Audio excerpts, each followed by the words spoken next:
is Faith Nyaude. A quick look at stories making the headlines tonight.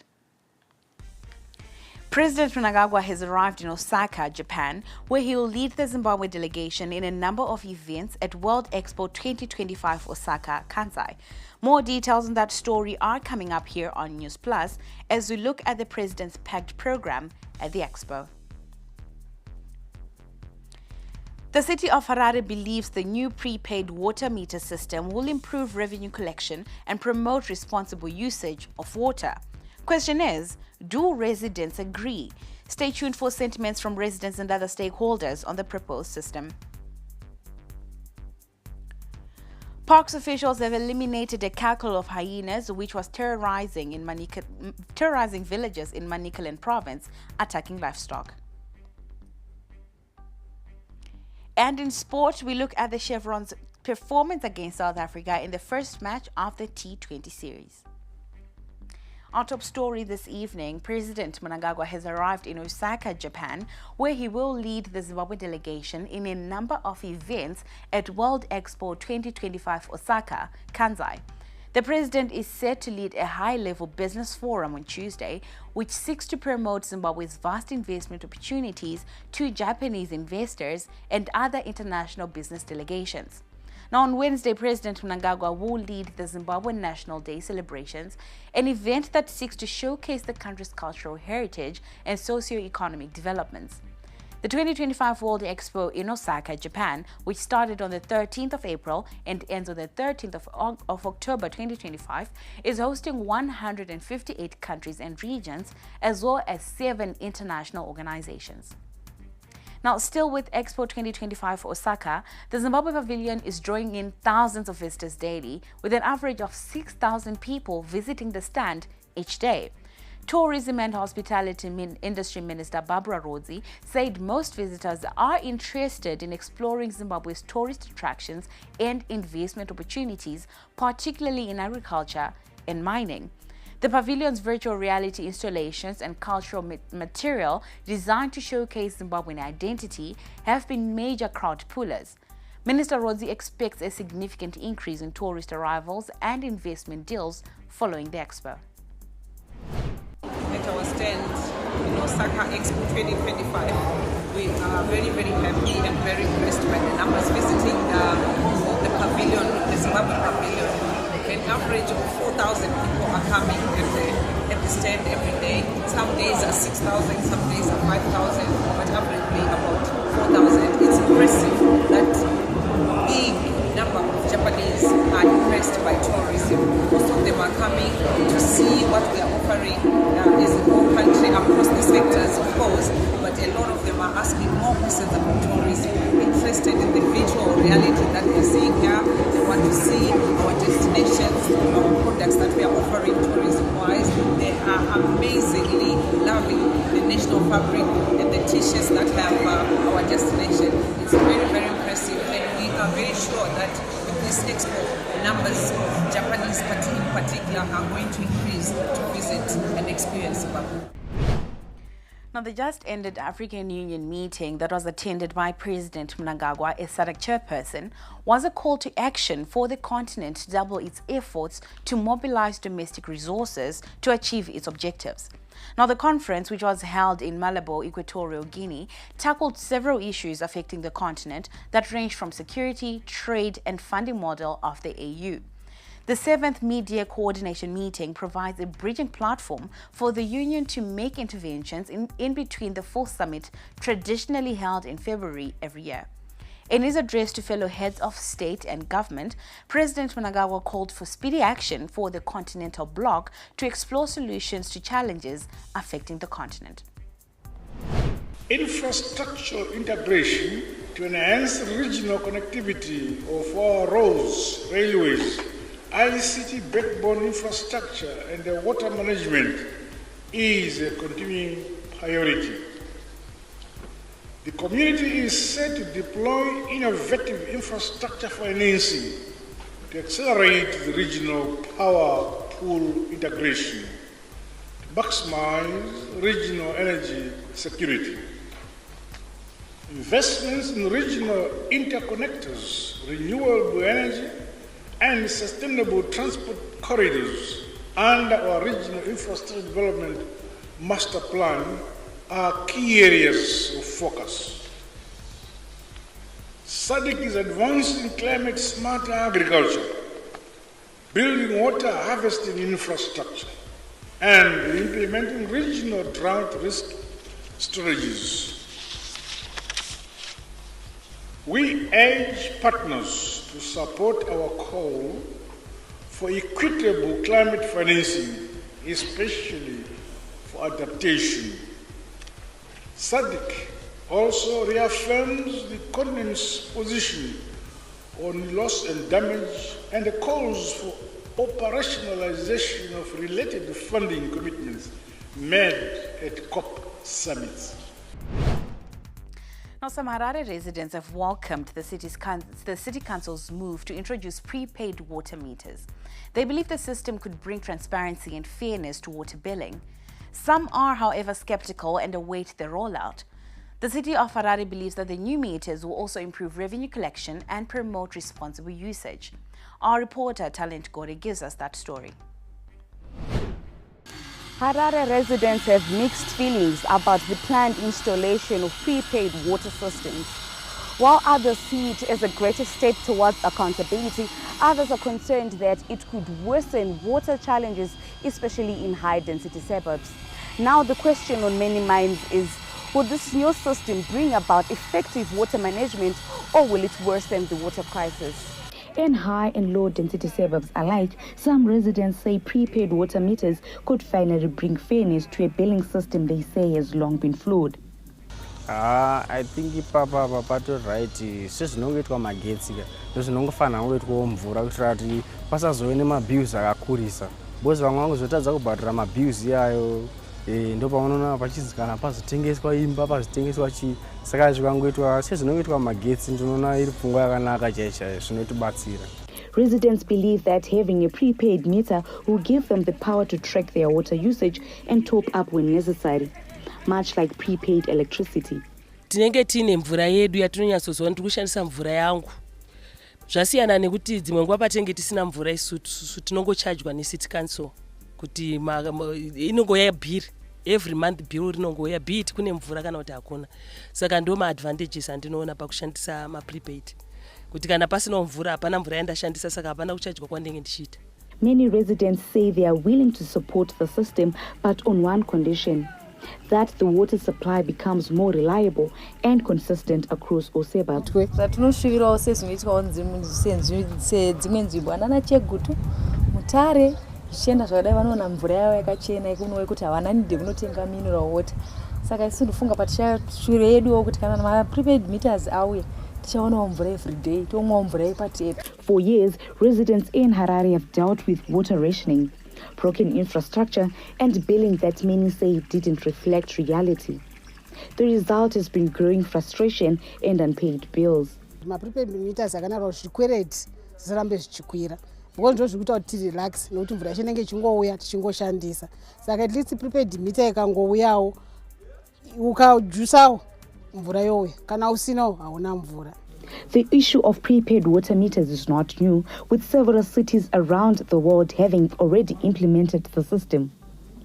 In the SADC region, cities like Windhoek, the capital of Namibia, Lusaka, the capital of Zambia, Maputo, the capital of Mozambique, Maseru, the capital of Lesotho, and Mogale City in South Africa. However, human rights lawyers argue that water is a basic human right and that placing a prepaid cost on it could exclude vulnerable households who cannot afford to top up regularly. This decision of installing prepaid water meters raises significant human rights concerns, particularly right to water, right to life, and right to human dignity. What is very fundamental is what is going to happen to those people who cannot pay? What is going to happen to those people who are living in poverty, or those vulnerable? Harare Mayor Jacob Mafume says prepaid water meters are part of a broader effort to modernize water management and help the council collect revenue more efficiently. Everything is paid for in advance in order to make it available and to collect the revenue. So there's no inherent contradiction to prepaying for a service. In any event, should we fail to supply the water, people have to prepay wherever they are getting that water. So it is better for them to prepay to a bigger utility where we can provide it. Mayor Mafume adds the prepaid water meter project is not about punishing residents, but about promoting responsible water use and ensuring the city collects what it is owed.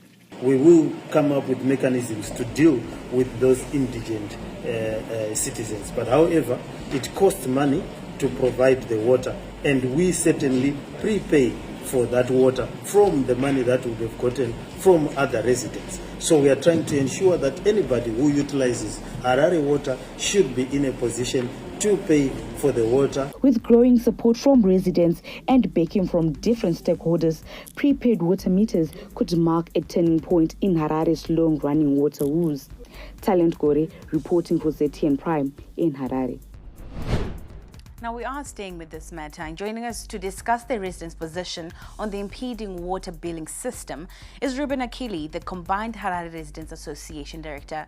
Ruben, a very good evening to you, and thank you so much for joining us. First question then would be, do you believe that the prepaid water meter system will bring fairness and transparency in water billing? And how do you think this will affect low-income communities here in Harare, particularly those that might struggle to afford topping up their accounts?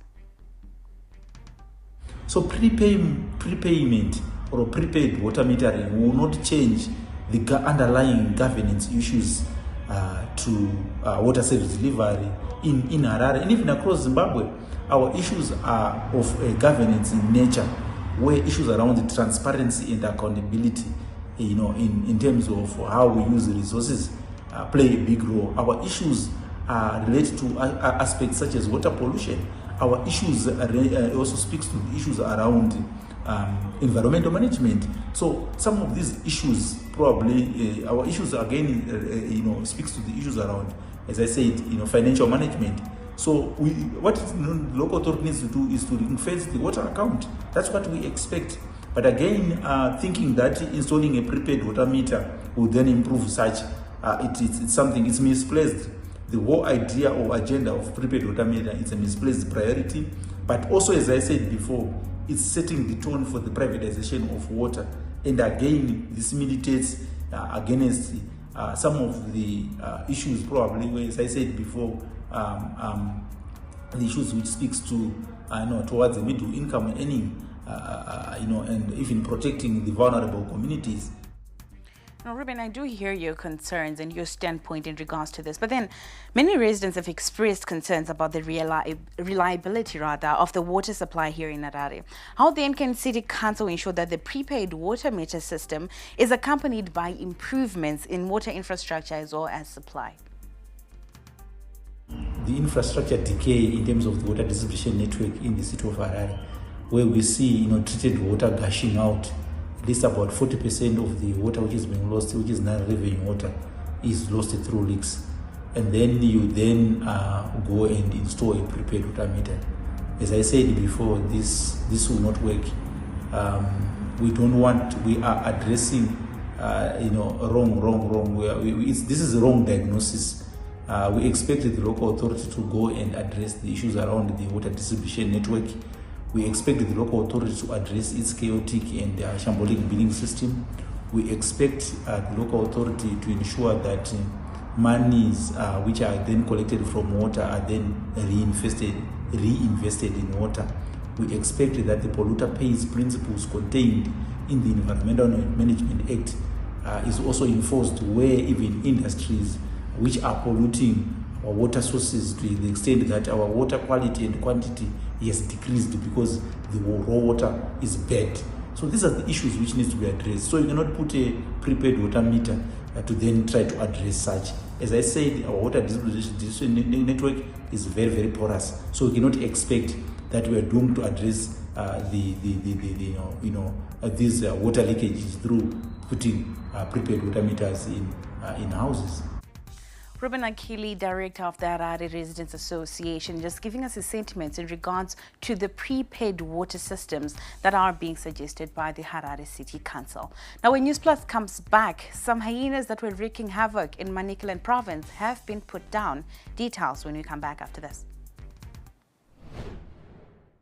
Win big in the EcoCash Chakachaya Ziawaku EcoCash promotion with over 200,000 winners. Earn at least 20 points when you cash in. Send money, buy airtime or data, make payments, receive money from the diaspora, or receive your salary via EcoCash. And you could be in the running to win an all-expenses-paid trip to watch an AFCON match in Morocco, a holiday for two in Dubai, solar kits, cows, fridges, gas stoves, motorbikes, cash, airtime, and so much more.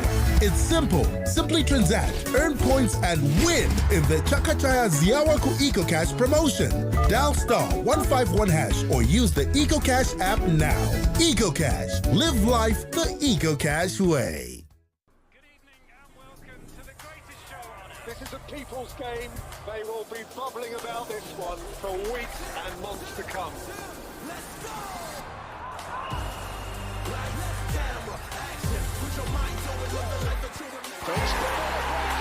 Wherever you are, whatever your reason, it's on SuperSport all season long.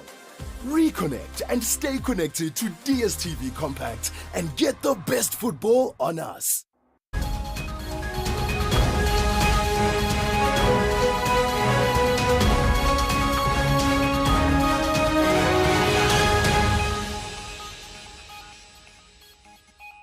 You are watching Newsplus. Thank you so much for staying with us. Now, the Environmental Management Agency, EMA, has told Parliament's Environment, Climate and Wildlife Thematic Committee that it has rejected 106 applications for projects on wetlands here in Harare. The agency made the revelation when it appeared before the committee today. Our reporter, Sharon Winjinjima, has more details. About 21% of Zimbabwe's wetlands were severely degraded as of 2021, with Harare bearing the brunt of the damage due to rapid population growth and housing projects. A blame game often ensues between central government and local authorities over wetland project approvals. The Environmental Management Agency says it has taken a firm stance, recently rejecting 106 out of 152 applications that would have devastated wetlands. EMA says the rejections showcase its efforts to safeguard these vital ecosystems. So of the 152 applications that were received by the agents, 41 projects have been issued with environmental impact assessments based on various reasons. So what we do is when we receive these environmental impact assessments or applications, it's not you like that you issue an environmental impact assessment as a blank check. You go on site, you do the site verifications. In 2022, the Zimbabwean government took a significant step towards protecting the country's wetlands by gazetting a national wetlands map. A total of 49 wetlands in Harare were gazetted, rendering them untouchable under any circumstances. The gazetting, however, came too late for some of these wetlands, which had already suffered significant damage. Harare's head of the Environmental Management Unit says restoration efforts will be necessary to revive these vital ecosystems. But out of the 49, about 50% of those wetlands have already been impacted and will require some form of restoration. Authorities also point to the challenge of private land ownership as a factor in wetland invasions. Proprietary laws protecting landowners' rights complicate efforts to safeguard these areas. In some cases, Harare City engages in lengthy court battles to protect wetlands, but by the time they win, houses have already been built, necessitating costly demolitions. And I need to hasten and bring to light this very important aspect, that whilst those that have settled illegal or unplanned areas have done so without following the due process of the law, our removal cannot be of the same measure. We are expected to follow the procedures as prescribed in the RTCP Act, that is the Regional Town and Country Planning Act, and also in terms of the Urban Councils Act, where someone has... These discussions come as Zimbabwe gears up to host the 15th Ramsar Wetlands Conference of Parties next week in Victoria Falls, where the city is expected to assume accredited wetland city status. Over 1,000 delegates have registered to attend the event. Cheryl Mjenjema for ZTN News at Parliament.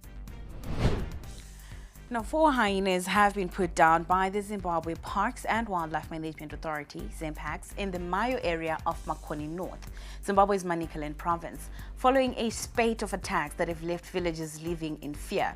This brings the total number of hyenas eliminated in the area to 7. The swift response by ZIMPAX comes amid growing concerns over human-wildlife conflict in the province. Hyenas have increasingly been wreaking havoc in the districts of Makoni, Mutare and Buhera, posing threats to both people's lives as well as livestock. Makoni Rural District Ward 35 Councillor Kingston Matomu applauded the authority for acting quickly to deal with what he described as marauding hyenas that had terrorized communities in Makoni North. Tinoda kutora kutenda kukuru weWild Park vari kutibatsira panyaya mapere anetsa muward 35 kunyanyanya panonzi parusununguko district akauraya zvipfuyo zvakaita semombe, mbudzi, hwai nekudestroya midziyo yevanhu even pamisha kana kumagarden. weWild Parks wakauya last week vakatibatsira pakutrepa mapere, wakapfura mapere 3 negawa rimwe chete. Mushure mewiki mapere akatanga kunetsaze tikavadana wakauya wapfura zvemamwe 4 usiku wapfura. Saka weParks wari kutibatsira zvakanaka zvatendwa nedunhu reward 35 saka nekansela wacho kuti ayo rambe makadaro vanhu vanga kusvika kufamba nekuti anga kuvhiringidza vanhu. Munoziva kumamisha kwedu kumabhazi anomukira achienda kumatowns Harare, Rusape, Mutare. Saka pawaimukira kuma3-4 vanga kuharaswa, kuvhiringidzwa vamwe nekutoda kurumwa nawo. Saka totenda zvikuru weParks wabatsirana nesu pakudifenda izvi. Tichiramba tichingozviita apo neapo ari kuwanika munzvimbo dzakaita semuti wegora Mayo anga anyanya kunetsa munzvimbo yerusununguko. Dambudziko iri rane makore 3 apfuura richingotaura nezvaro asi ndotenda kuti pandakazopindawo kansela manje kutanga last week iyoyi ndakatanga last month kuda kutaura neweParks ndingonzi iona but this time akangotaura zvema-hours ndikubva watoway. Izvo ndikuchitenda zvikuru kuti dai wakadaro kwese Zimbabwe vanenge wanzwa kuti wabatsire community. Now, from hyenas, let's talk about identity documents. Braving lions, elephants, and treacherous roads. This is not the plot of a movie, but the reality facing rural Zimbabweans who simply want birth certificates for their children. In Siamusanga Binga district, families walk for hours through wildlife corridors and rugged terrain to access mobile civil registration services. Our team traveled to one of the country's most remote areas to witness how lack of infrastructure and wild animals stand in the way of a basic human right, an identity document rather. In 2023, 26-year-old Brilliant Busongo Mwinde and his 20-year-old wife, Lulayo Mtenda, welcomed their twin sons with no documentation. It was a home delivery as Lulayo could not make it to the health center on time. Almost 2 years later, the family finally received what they feared would take years, thanks to a mobile registration drive by the Civil Registry Department with support from UNICEF and the government of Sweden. Firstborn vana vakaberekera vari pamba asi kuchipatara vakazoita zvokuva pamakadhi. Nhasi ndatenda kuti tatambira mabirth certificate evana vangu mafirstborn. Ya mukazi konzozizera asi rodiyo muzere nerodiyo sengwai anzozizere neshumba mukadzi. The initiative aims to increase birth registration coverage, currently at 57%, according to the latest Zimbabwe Demographic and Health Survey. For many, the risk of wild animals is outweighed by the hope of securing documentation for their children.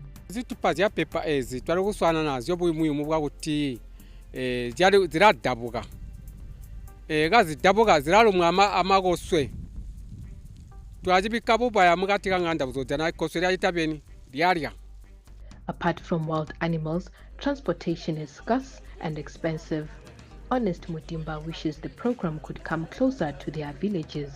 But nechidawo kuti ikoko kwedu kudi kusvikwewo kuti vanhu vatori vamwe vakwanisi kuuya because kune problem kuti kune nzou kune chichichi mhuka dzakawanda dzeshumba dziripo saka vanhu vakawanda vasikwanisi kuti vauye kuno asi isu tangoti haregai tiende sezvo mwana angararama upenyu asina mabheta padhuze bhinga kure hakusvikika kuendeke kunoda mari iri kunetsa.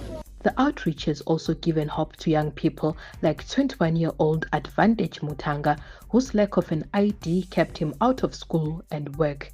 Ndaguma grade 7 ndashaiwa mari mubereki wakafa ndichiri mudiki ndani 8 years so ndakakura ndichishungurudzika chitereko nenhau yechikoro iyi iko zvino nditoshungurudzika kunyora handigoni so dai kune vanogona kubatsira dai vandibatsira. The mobile registration drive has brought smiles to the community. So a birth certificate is not just a piece of paper. There are these attendant issues that are beneficial to the children of Zimbabwe.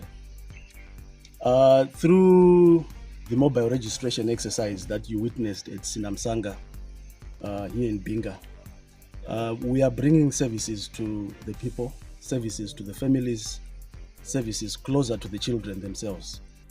A birth certificate is more than just a document. It opens doors for health, for education and protection. Ngoba nxa abantu bengayenelisi ukuthi beye emahofisini one kuyadula kakhulu lo mgwaqo wakhona mubi kakhulu so la nxa i-distance yakhona ingankulu kakhulu usuka lapho usiya ku-neighboring. This mobile registration blitz is a lifeline for communities like Siamsanga. It's a fight for the very right to exist and to access the basic rights they deserve. For ZTN Prime, I'm Andile Chuma in Binga. Police officers in uniforms will not be allowed to get into betting houses and gamble, a senior police officer has said. Speaking during the inaugural H-Metro National Forum on Responsible Betting Conference held in Harare over the weekend, National Police spokesperson Commissioner Paul Nyati said the police acknowledge the gaming industry but have issues with individuals who are not observing the laws of the land. The forum was held in conjunction with the Lotteries and Gaming Board, the government and other various stakeholders in the industry. It begins instantly. A win here, a thrill there, the kind that triggers a feel-good sensation. But once it continues, this craving intensifies and leads men into trouble. The forum urged gamblers to refrain from addiction and exercise responsible betting. On behalf of the Zimbabwe Public Police, I just want to appeal to the players. We will not allow police officers in uniform to go for the bet.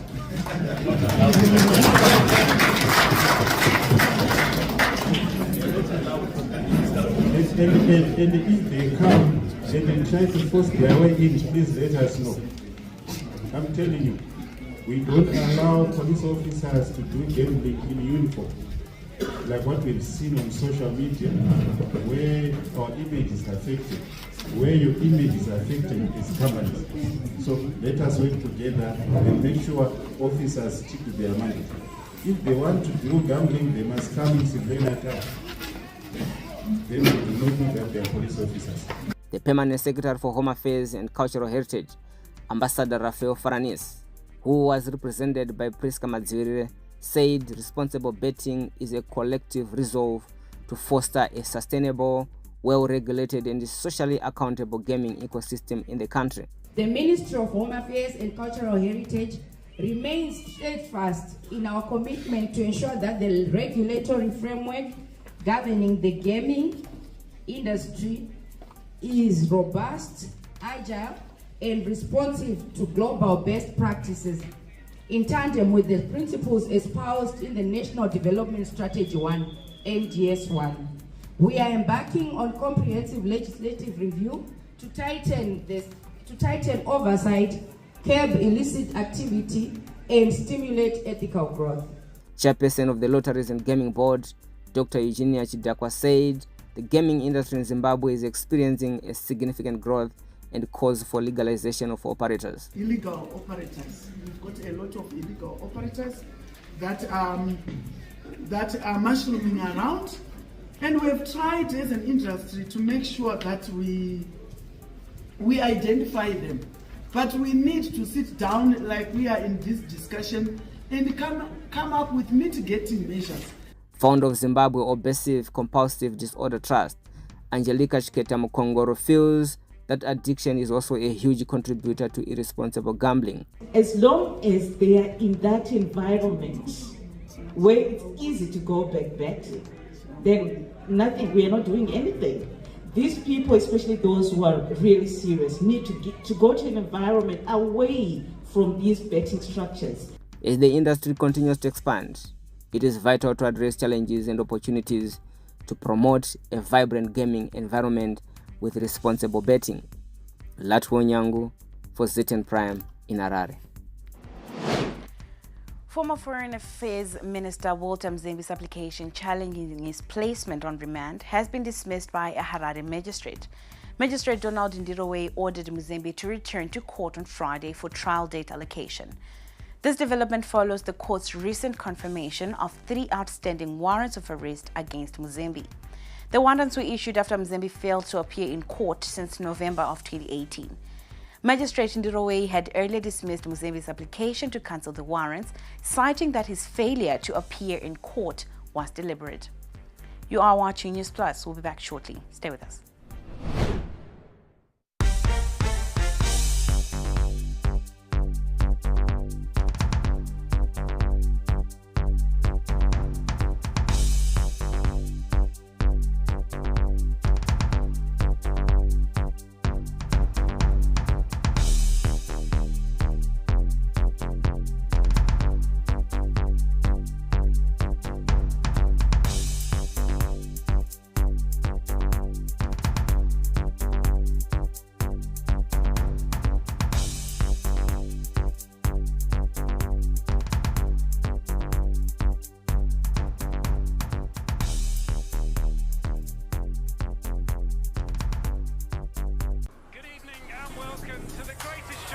This is a people's game. They will be bubbling about this one for weeks and months to come.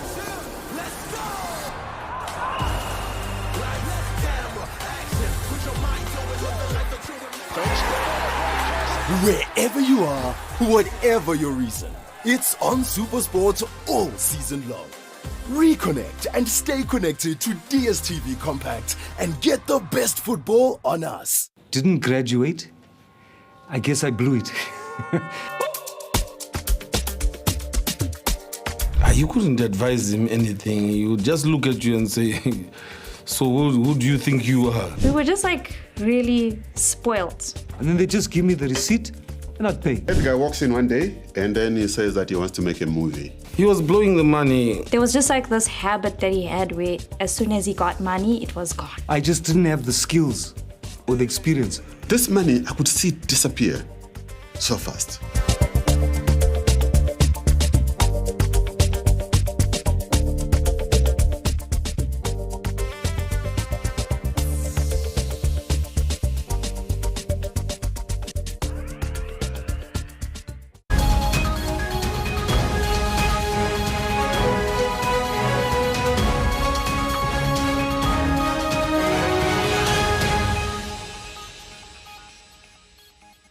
Welcome back. Thank you so much for staying with us. Now we take a look at news from around the world, and we are starting it off in Nigeria with the body of Nigeria's former president, Muhammadu Buhari, who died aged 82 in a London clinic on Sunday, is being flown home to be buried in his hometown in Katsina State.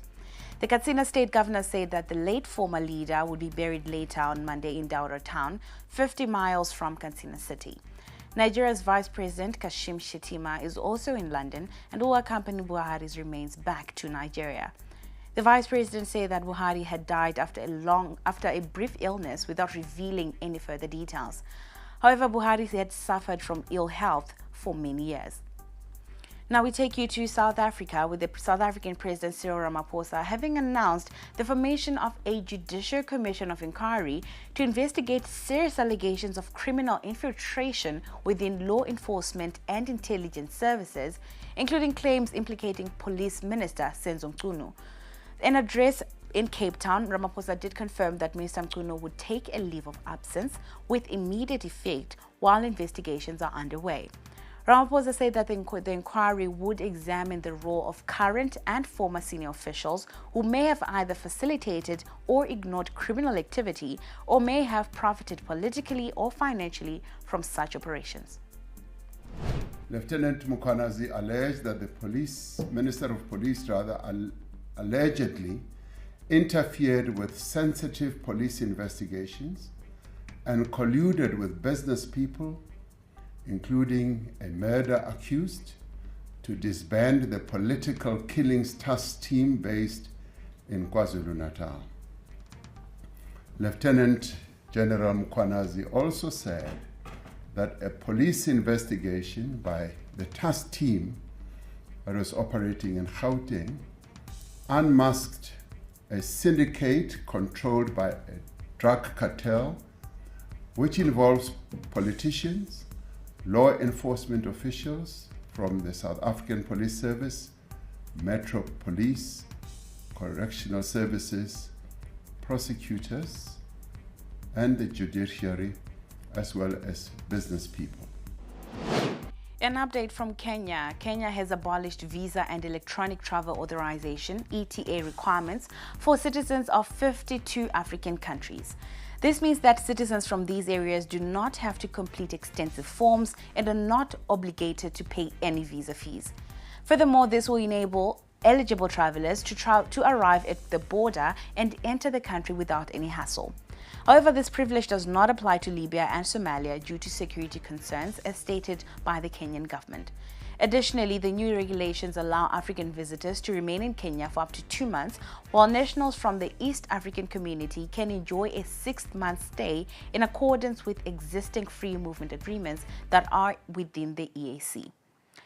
Now, in the Central African Republic, leaders of militant factions in that district formally disbanded at a ceremony in Bangui on Saturday, marking a major step in the implementation of a peace agreement brokered by Chad and signed in April. Under the terms of the agreement, combatants from both groups will be disarmed, registered, and relocated to bases in the east and northwest, where they will be integrated into the National Army and security forces. This is part of broader efforts to end the nearly 13-year conflict that has ravaged the country. The new deal offers cautious optimism that the cycle of factional violence might finally subside.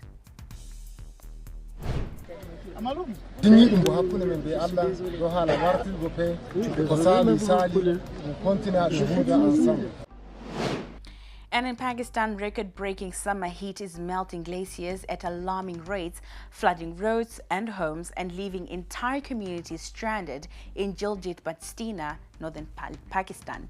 In Hopa Valley, residents are facing nature's fury like never before, as the glaciers of Gilgit-Baltistan, once a frozen fortress, have been turning into rivers of destruction, triggering a climate catastrophe. The unprecedented temperatures have accelerated the melting of the Hopa Glacier, leading to heavy flooding in districts that are across the region. Entire valleys, Hunza, Naga, Diomir, were cut off. Landslides buried roads, fields were submerged, and families fled their homes as Glacial Lake burst with flood waters roaring down. I've been coming here since I was a child. The glacier has melted dramatically, by at least 30 to 40 feet.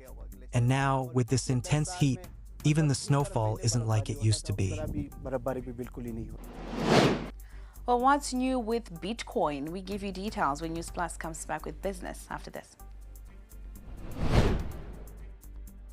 Harare, tune into the beat. Capitalk 100.4 FM, your source for news, business, sports, fashion, and more. Experience the pulse of Harare's culture and lifestyle. Capitalk 100.4 FM, Harare's top radio station.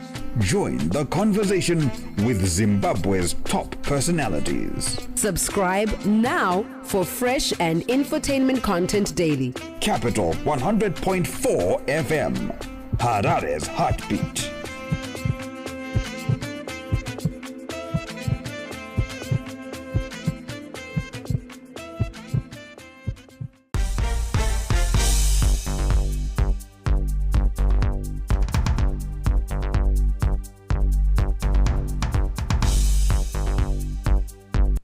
Now Now, in a look at business news tonight, Bitcoin started the week surging to a new all-time high above $122,000 after breaking through various milestones in the past week. The largest cryptocurrency was up 3.5% over 24 hours and has flown 12.25% higher over the past week. It notched a high of just under $122,500 on Monday morning as the European trading session began at the start of a week in US politics being dubbed Crypto Week by the White House. We are now joined live by Tapio Serika for Perspectives. Tapio, good evening and thank you for joining us right here on Newsplus. A surge in Bitcoin. What's behind the value surge? In recent days, Bitcoin gained a significant milestone in terms of uptake and value since its introduction in 2009, as many people started to acquire a lot of Bitcoin and started to build trust in Bitcoin.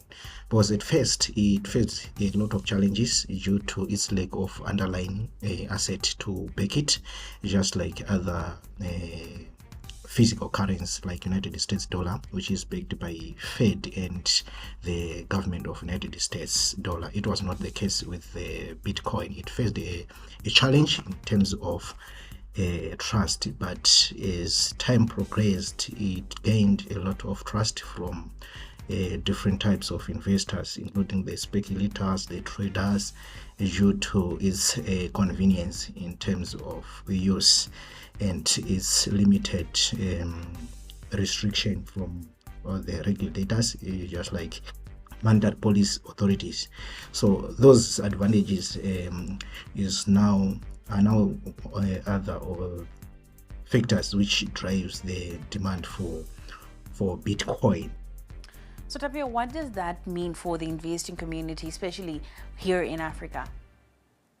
It now appears as a good vehicle for investment for those who are pursuing value, or those who are looking for the storage of value, and those who are running away from those restrictions and have regulation from the central banks across the world, because there are little or no standards for Bitcoin which are now enforced. So that those are favorable conditions which helps the growth of Bitcoin in recent years. So I do believe that the price of Bitcoin will continue to skyrocket as many investors, both retail, high net worth and wholesale, continues to have more knowledge about the use, the characteristics and the importance of Bitcoin. So we are highly likely to see the price and the value of Bitcoin continues to increase. Well, Tapio Serika just joining us and giving us updates and insights in regards to the surge in Bitcoin. We are still in business, and now we take a look at some academia business. Zimbabwe's macadamia industry is unlocking fresh opportunities as global demand rebounds, fueled by the rising popularity of healthy plant-based foods. Recent figures indicate that local export volumes are increasing, with major players like Ariston Holdings Limited investing in advanced technology to enhance quality and maintain a competitive edge. Our reporter Nyasha Chawatama compiled this report from Chibinge. Once considered a niche product, macadamia nuts are now among the world's most popular healthy snacks, and Zimbabwe is cashing in. Zimstats data shows macadamia export shipments jumped from 5.2 million kilograms in 2023 to over 8 million in 2024, registering a 53% rise. But while volumes surged, export value grew by just 29%, from $6.7 million to $8.7 million, as average prices fell from $1.29 per kilo to $1.09 per kilogram between 2023 and 2024 respectively. Despite the price dip, global demand is rising.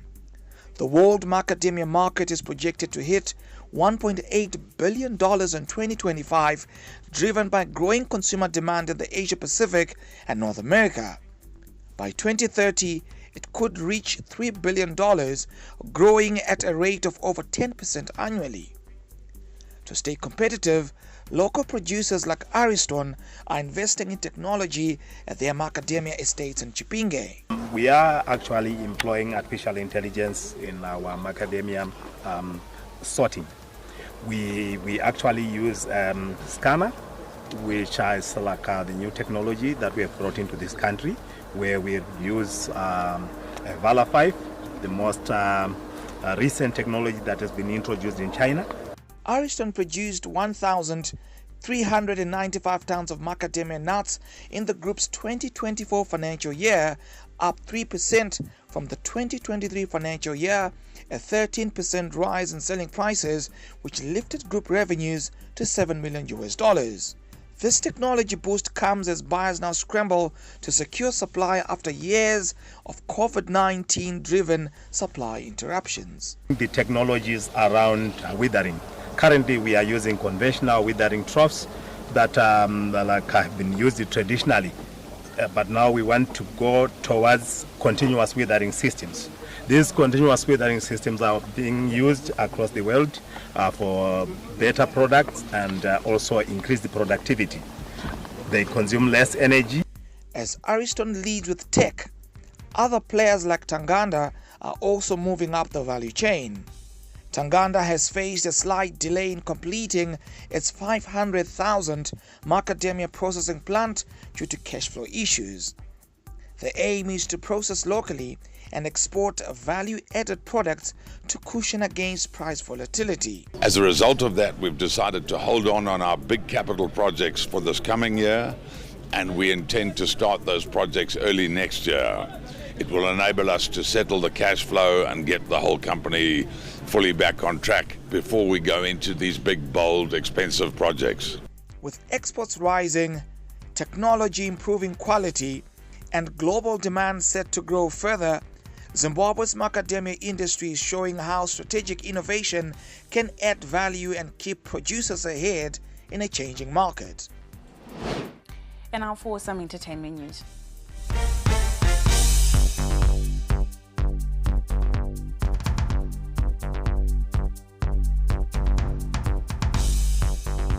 Now, Biggs Entertainment, the organizers of Jah Praise's recent tour in Canada, issued a heartfelt statement today expressing their condolences for two accident victims, Edmo Mafue and Anotida Maziriri, who tragically lost their lives en route to the concert.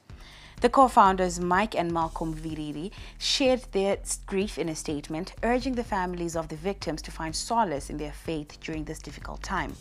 The loss of these two young fans has sent shockwaves throughout the showbiz community, prompting Jah Praise to share his sorrow on Sunday. Meanwhile, the Zimbabwean community is actively raising funds for the repatriation of their bodies for burial back home here in Zimbabwe. Seasoned gospel musician Everton Mlalazi is continuing to reap what he has sown in the past years of his career, as he will be conferred with a Doctor of Arts and Humanities honor by the Global University of Science and Technology from the United States of America. The university collaborated with the African Christian Legendary and Impact Makers Awards, CLIMA, which aims at celebrating Christian professionals and ministers of God with integrity. Mlalazi and other Christianity contributors, including Nigeria's Moses Bliss as well as Kate Equilibe, will be presented with their doctorates at this year's edition of the CLIMAs, set to be held in South Africa on the 5th of October.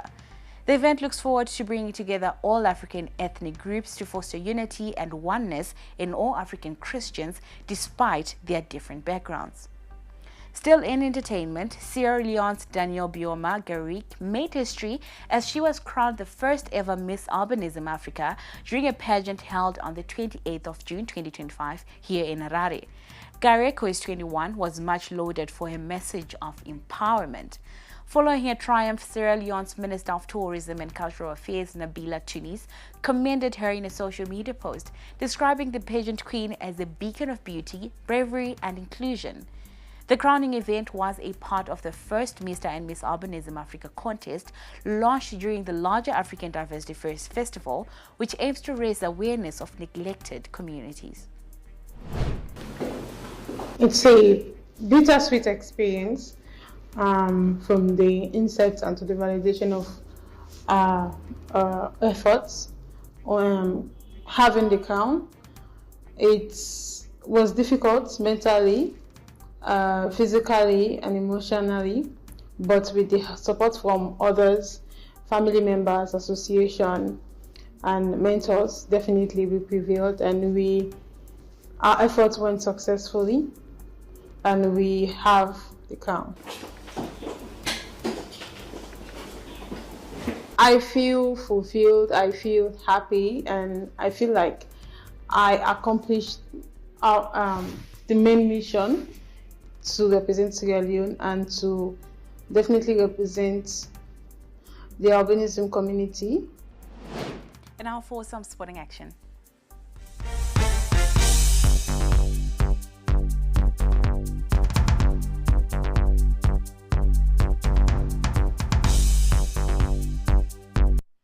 In our look at sport tonight, we started off with cricket. Now, the senior Zimbabwe national cricket team lost to South Africa by 5 wickets in the opening match of the T20 International Tri-Series at Harare Sports Club. Batting first, the Chevrons made 141 for 6 in their 20 overs. Captain Sikandar Raza top scored with an unbeaten 54, while Brian Bennett contributed with 30 runs. George Linde was the pick of the bowlers for the Proteas with figures of 3 for 10. In reply, the Proteas cruised to 142 for 5 in 15.5 overs to win the Tri-Series opener. Ruben Herman top scored with 45, while Devald Brevis had a blistering 41 off 17 balls. Richard Ngarava was the pick of the bowlers for the Chevrons with 3 for 35. Chevrons captain Sikandar Raza say they lost the match on fine margins. I just think we found it really tough to get going. If you ask me, I think we could have taken a lot more 1s and 2s bat on ball rather than try and have those dead bats or try and go for a big shot. I thought Bennett did well again, which is nice. So if anybody can start with Bennett as well, then we would have been 40, 45 in the power play rather than 20 odd in the power play. So I wouldn't say it was lack of intent. I just think it was a quality bowling, winter wicket, new ball. It's not as easy as it may look. Yeah, so I think, good question. I think the good thing is that we have ticked a lot of boxes today. Our power play bowling has been good. Our seamers that came outside the power play were brilliant. Our finishing, the last 5 overs were great. Over number 11 to 20. Up next, South Africa will play New Zealand at Harare Sports Club. Now let's talk rugby. The Sables will play Namibia in the final of the 2025 Rugby Africa Cup after beating Kenya 29-23 in a tense match at the Nelson Mandela Stadium in Uganda on Sunday. Brendo Mudzekenyezi, Hilton Mudariki and Aidan Bennett got the tries for the Sables, while Ian Pryor had 14 points with his boot. Forward Chinotenda Masvesere was named man of the match. Mistakes that we put ourselves in, but the boys fought for each other, and yeah, it was a minute by minute, moment by moment game, and yeah, we managed to stick it through. It's a privilege, you know, like it means a lot not only for us but for our nation. Like we carry 14 million people behind our backs, and we get to represent those 14, us 15 in the field. So it's such a moment that we cherish as the team. There were tears after the game. No, that shows that it really means a lot. Yeah. The Sables will play Namibia in the final of the 2025 Rugby Africa Cup on Saturday. The winner will secure automatic qualification for the 2027 Rugby World Cup in Australia. All the best to the Sables. Now, Zimbabwe powered their way back to the top of the log standings with an entertaining 3-2 win over Rentals at Trufaro. Zimbabwe coach Joel Lupahla urged his team to keep raising their intensity level as the season gets tougher. I'm relieved that we managed to get all 3 points, but I still feel that our boys should manage to wrap the games without putting ourselves under pressure. Because it's not every day that you're going to be able to come back. Some teams, they make it difficult. The Rentals, they make it difficult for you to get any goals. I've said that they don't give away goals, they don't give away points easily. But I can't take anything away from what. Rentals coach Paul Benza felt his team played well despite losing and expressed full confidence in his squad to finish this season competitively. Yeah, it was a very good game. an interesting game and a game with a lot of intensity. And at the end of the day, they're supposed to be either one win or a draw, but today it's credit to Simba. No, I would not get anything wrong. And unfortunately, coaches were only supposed just to say what is not there. We are not allowed to say the truth. So that is why I'm saying, for me, I give the credit to the boys. Still in football, can Moors bounce back? Josiah Daka scored directly from a corner kick as he had stunned Moors 1-0 at Hart Stadium on Saturday. The defeat was only Moors' second in their debut season in the top flight, with Zimbabwe replacing them at the summit of the PSL. I think it was one of those games that we didn't get into the groove, but such is football. You don't expect the boys to be there every day. We take the defeat and go back to the drawing board. I think we're not creative enough. The few chances that we created. Yada occupy the last of the relegation places, but are determined to keep fighting to avoid the chop. Yada coach Maxwell Tagende Sajongwe hailed the victory as one of their finest performances of the season. It's quite a relief. I wish there could be games which would be awarded more than 3 points. This one was more than 3 points. The boys worked very hard for this game, and I thought we had our concentration on until the last minute, and our transitions were on point. We were playing a very good team. Now we give you a roundup of match day 20. Now the pages that were played over the weekend, Mthokozisi Msebe's quick-fire brace gave Scotland a 2-1 win against Ngezi Platinum Stars at Baobab Stadium on Saturday. Dynamo's nightmare season continued with a 1-0 loss to high-flying Tel 1, while Bikita Minerals edged Kwekwe United 1-0. FC Platinum returned to action with victory over Chickenin as ZPC Kariba and Manika Diamonds played out a goalless draw at Nyamunga. On Sunday, Ishmael Wadi scored a late equalizer to open his account for Caps United in a 1-1 draw against Triangle. Highlanders collected a first win under interim coach Trangube in a 1-0 victory over a stuttering Greenfield side at Barberfields. Defending champions Zimbabwe are back at the summit of the table on superior goal difference ahead of Moors, who lost to Yada. Tel 1 occupied third place as they enter the title race in earnest, followed by Scotland, who moved up to fourth place, trading places with Ngezi Platinum Stars. At the bottom of the table, Dynamos continued with their free fall with 15 points from 20 games. Triangle United continued their steady rise and are now just separated from 12th placed Manika Diamonds by 2 points as things continue to heat up. Now, still in sport, Chinese ambassador to Zimbabwe Zhou Ding says there is a need to leverage the good relations between Zimbabwe and China. Now, the Chinese embassy held an open house tour for the China-bound Jadel Football Academy players, with the ambassador promising more exchange programs between the two countries. And also I know a very famous Zimbabwe footballer playing in China's Super League. Very, very famous and enjoyed friendship from Chinese people. So we hopefully in the future we support more Zimbabwe athletes to work and play in China. Also hopefully we can invite Chinese coaches like we're strong. Jadel Football Academy Director Walter Musanu says the trip out of the country gives the players the much-needed exposure at an early age and prepares them for the future. These kids, I think, if you have noticed, most of them, they have so much confidence, which I've traveled with twice already. That makes them very different and unique as compared to some of the kids who don't have much time to travel, they don't have exposure. But for the Jadel FA kids, there's something different about them. And I know and I appreciate we have so many clubs doing. That's all we had for you on Newsplus this Monday evening. Thank you so much for joining us. My name is Faith Nyaode. We leave you watching the weather forecast for tomorrow. Good evening and enjoy the rest of your viewing.